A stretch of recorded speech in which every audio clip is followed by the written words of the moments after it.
Hi, welcome. It's Helen from the Cut Flower Patch, here today to sow the seeds from our October seed box. It's quite wet and windy outside, so I hope the noise of the rain and the wind don't interfere too much. But it is nice to be sowing our seeds now that we're going to enjoy in the spring, because the days are starting to get shorter and the weather not so good.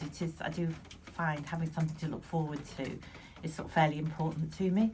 But anyway, today we've got, as always, 5 seeds to sow, some really nice flowers and some really lovely varieties. So I'll talk through those as we're sowing them. A special welcome to all the new subscribers we've got this month.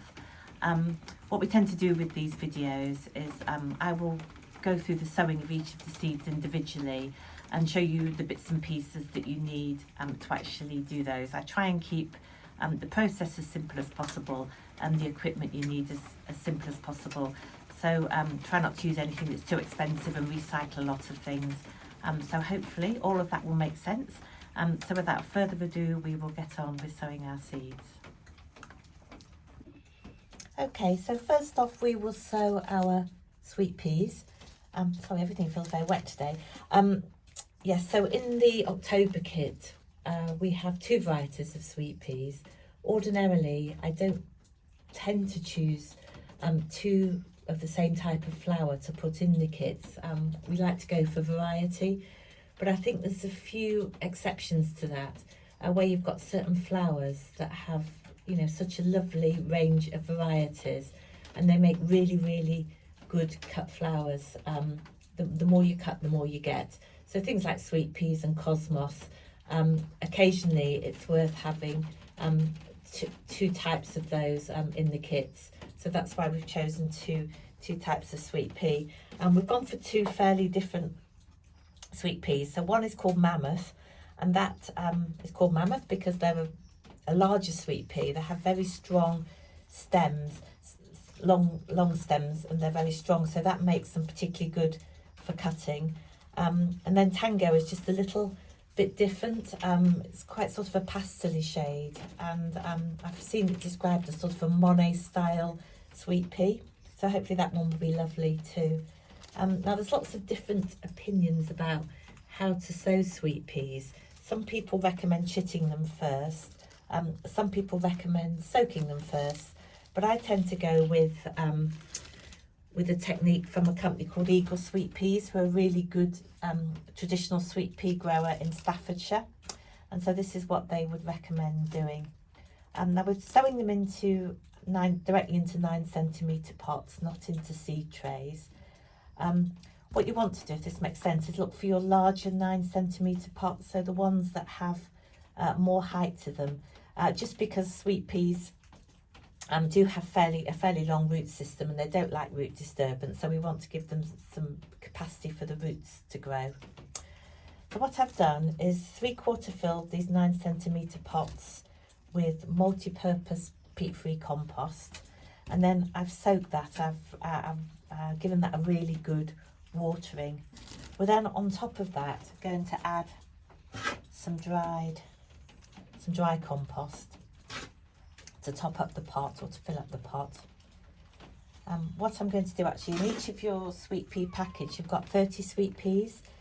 So I'm going to sow 15 of each today, and then put some aside for the spring, because you can sow them in the spring as well. So that means we'll be able to get an early crop and a late crop. The other thing I'm mindful of, I get lots of feedback from cut flower patch growers that they're really running short of space and they're a bit overwhelmed with seeds. So I've been trying to look at ways of trying to condense the space needed a little bit. I know that can be quite difficult at times. So what we're going to do in this instance is actually put 3 sweet peas in each of these. And so that will actually mean for each variety, over winter we'll just need 5 pots of each if you also sow 15. You might find sowing 15 is too many, you might want to do fewer. In fact, what I think I will do next month is pop into the subscribers kits just some spare glassine bags, the internal bags, and some of the outer packets, some empty ones of those, so people have got can sort of give them away and put them in, sort of split them up and give some of their seeds away if they wish. Just try and get over that problem of people having too many seeds. Okay, so we've got the dry compost on top, and then using my cut flower patch dibber to put a 2 centimetre, roughly about a 2 centimetre hole, 3 holes in each of these pots. If you don't have a cut flower patch dibber, you can always use a pen or pencil, something like that. And then we're just going to pop 1 seed in each of these holes. And then we're going to cover those over, just cover those over with compost because they need dark to germinate. I'll only do 3 pots for now, but as I say, I'm probably going to do 15 of each later. As always, don't forget to put your label in, very easy to forget. Then they're going to go, I'm just going to pop these on this tray. And then we need to cover those so they're dark. So I was just going to pop a magazine over the top of those. You can use a magazine, newspaper, book, something like that. They're then going to go on the kitchen windowsill, or just maybe on the kitchen table. They don't need to be, they need to be warm to germinate, but they don't have to be over warm. So just somewhere inside, just to get them a bit of warmth to get them going. And then pretty much every day I'll check these and see if they're starting to germinate. As soon as I see the first sign of germination, even if it's only in one of the pots, I'll take the cover off and then bring them down to the greenhouse. I think, sorry, I've just been distracted by a squirrel running past. Yes, so yeah, bring them into the greenhouse. If you don't have a greenhouse, put them in a cold frame, polytunnel, whatever your alternative is. And then there will be the next stage with sweet peas, when they start to grow, we will be pinching them out, but we'll come on to that when the time comes. So you do exactly the same with the other variety of sweet peas, and hopefully we'll be getting those germinating probably in around 7 days, maybe a little bit sooner. Okay, so next up we're going to sow the cerinthe. I sowed this last year, it was lovely actually.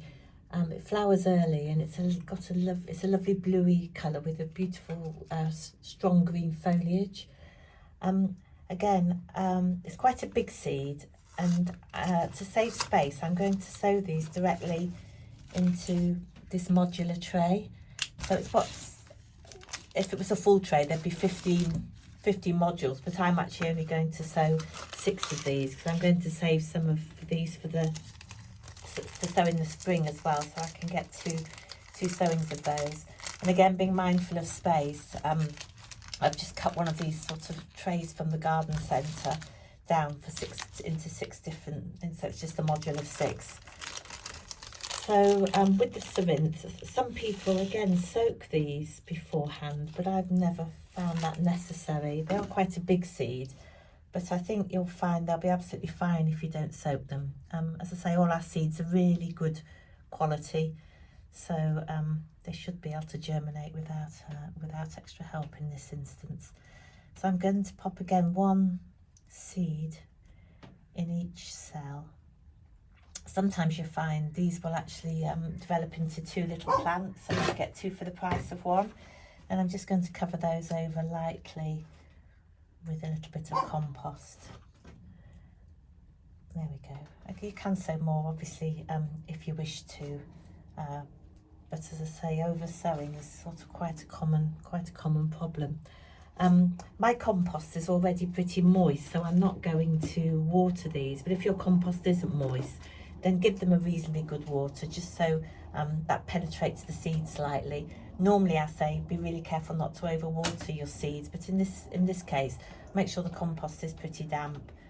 Again, put your label in, and then I'm going to pop this in a clear plastic bag, put it on the kitchen windowsill, and again, the first signs of germination, I'm going to take it out the plastic bag and bring it down into the greenhouse. As I say, if you haven't got a greenhouse, pop it in a cold frame or polytunnel or under a clear plastic box.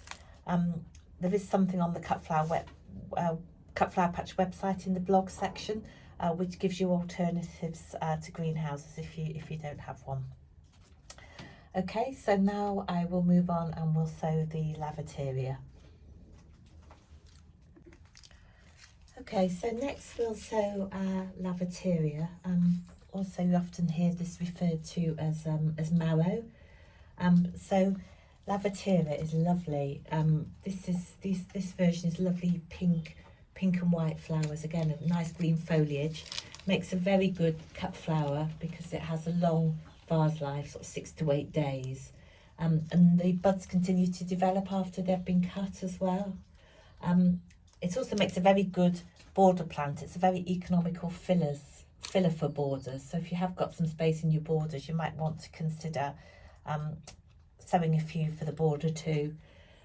So again, being mindful of space. In this instance, I've taken a 20 centimetre pot and we're going to sow 3 Lavatera in the pot. I think I will probably sow 6 altogether, so 2 20 centimetre pots. If you have slightly different sized pots, it doesn't matter. And you could sow them in smaller modular trays if you want to. But again, I'm trying to think through how it can be a little bit more economical with space. So this one, I'm just going to pop, as I say, 3 into the pot, sort of in a triangular shape, like so. There we go, a bit smaller than the other seeds that we've had. Again, my compost is quite moist, so I probably won't need to water it. We want this just to have a very light covering of compost. Just cover those with compost and make sure that the seeds actually connect with the compost. So we're going to pop the label in there, and again I'm going to cover this with a polythene bag, put it inside a polythene bag, put it onto the kitchen windowsill, and again as soon as I see the first signs of seedlings appear, I'm going to take it out of the polythene bag and bring it into my greenhouse, and then I'll keep an eye on it as I do with all the seeds that I've sown. Once the seedlings appear and they're out of their polythene bag, out of the cover, just continue to water them lightly because they're probably going to dry up a little bit when they haven't got something covering them to keep the moisture in. Okay, so that's our 4 seed. Last but not least, I'm going to go on to the Achillea. Okay, so finally we'll sow our Achillea. For those cut flower patch growers who've been with us a while, they'll probably remember that we sowed some Achillea early in the year. It was a white variety. To be honest, I was a little bit disappointed with mine. I didn't get much from it at all, but quite a few of you sent me some really nice photographs of your Achillea and did really well with it. So I thought it would be worth giving it a go. I've chosen a different variety this time. This is a really interesting mix of sort of pastel shades. So what I've done, I'm back to our trusty seed trays. I've sown this modular I filled this modular 24 cell seed tray with sieved multi-purpose compost. You don't need to use a 24 cell tray. You could use a 48 cell tray, or you could just use a tray with no cells at all. So there's lots of different options there. Important to sieve your compost. These seeds are small, so we want to get rid of any sort of lumps and bumps that are in there. And I've also depressed this compost with another seed tray just to get out any air pockets, because again, seeds are small and we don't want them getting caught in air pockets. What I'm going to do, I'm just going to sow half of this tray with the Achillea, and then I've had a bit of a disaster with my cornflower actually. Slugs have virtually munched their way through the whole lot, so I'm going to sow another lot of cornflower in the other half of the tray. So again, going back to what I was saying earlier about trying to be a little bit more economical with the space. So these seeds are small. We've had all lovely big seeds this time, and now we're on to small seeds. I'm going to try and just put 1 seed in each, 1 or 2 probably in each cell. Sorry, you probably can't see this because they're so small. Now these do need to be surface sown, so we're not going to cover these over at all. we're going to, they do need light to germinate. So I'm just going to pop them on the top there. Just want to make sure that they are connecting with the surface. I'll sow the rest of them actually when I finish this, so you don't need to watch me do the whole lot. If your compost isn't moist and you need to moisten it, what I would suggest doing is either moistening it before you sow the seeds, or watering it from underneath. So just put a little bit of water in the bottom of the underneath here in the tray, and then maybe set a timer for 20 minutes and come and check it. And what you're looking for is just the surface of the compost to glisten slightly. We don't want to overwater these. So when you've sown them all, give them a little bit of a water. Pop a plastic cover on of some description.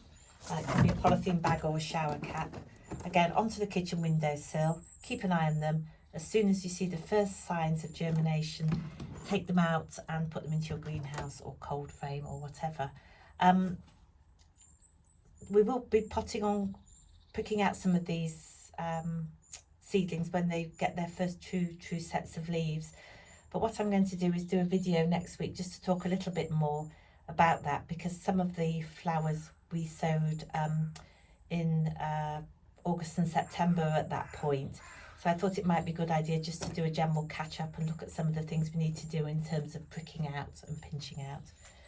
Okay, so that's all for now. As always, any feedback much appreciated, and I look forward to seeing you soon.